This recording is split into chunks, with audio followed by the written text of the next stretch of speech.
Hello and welcome to the Popish Plot. I'm Jessica, and today I am once again going to be talking about the 33 Days to Morning Glory group collab that we are doing. We are on week 3 this week, which is all about Mother Teresa. Now, as always, go down below. There'll be links for everyone else's videos on this because my video is going to be a pretty quick video just because it's right at that time of year where we went from taking the kids to one grandparents, the next grandparents, to doing this other activity we need to do. So, although this is, I think, my favorite chapter in the book so far, I don't really have time to explain why it is my favorite. So, I will go over just a few short things from this week's stuff. Number 1. This is the 1 week in which we get a female saint talking about Mary. Last 2 weeks were male saints. Next week is St. John Paul the Great. 2, if Mike was also free for 5 minutes, which I was hoping he would have been yesterday in order to film this early, but he had stuff to do, he would, have our normal discussion about how everyone calls her Mother Teresa, although her official name is St. Teresa of Calcutta. And about how I think that's super interesting just because she's a modern saint. Most of the saints that are named of a place is because they didn't have last names back then. So you were either of the place you were born, or if you were like a royal, of the country you were in charge of. Mother Teresa has a last name. It's an Albanian name. It has very many letters in it, and I'm very glad that we don't know her by her last name because she'd be like one of those saints where it's like, St. Teresa, which one? The one that was in India. So, it makes perfect sense that we, refer to her by a place. However, I don't offhand know many other modern saints to get the place name versus their actual, this is their last name. I'm sorry, it's an impronounceable combination of letters for your particular people.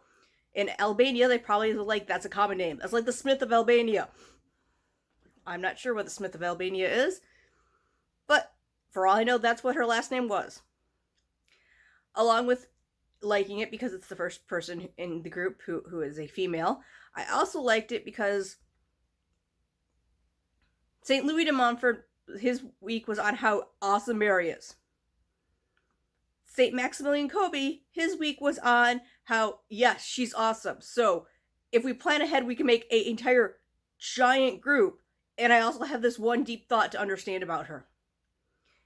Mother Teresa, it gets into her life. It gets into how she founded her group that she founded. And it gets into how in the world this relates to being a devotional to Mary.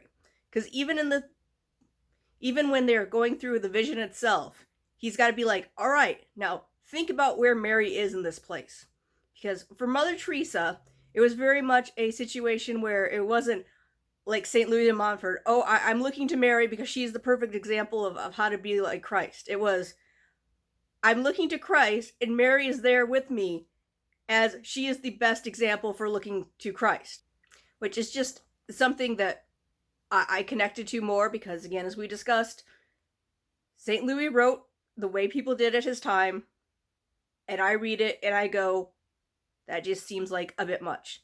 Just like I've heard of the numerous people who were converted, some not even being Christian at all, because they read St. Teresa of Lisieux's Story of a Soul. And I'm like, I guess if you're the kind of person who likes that literary style, I mean, it's a good example of that type of writing, but like when we had to read like Jane Austen and stuff in school, it was like, I don't like this type of book.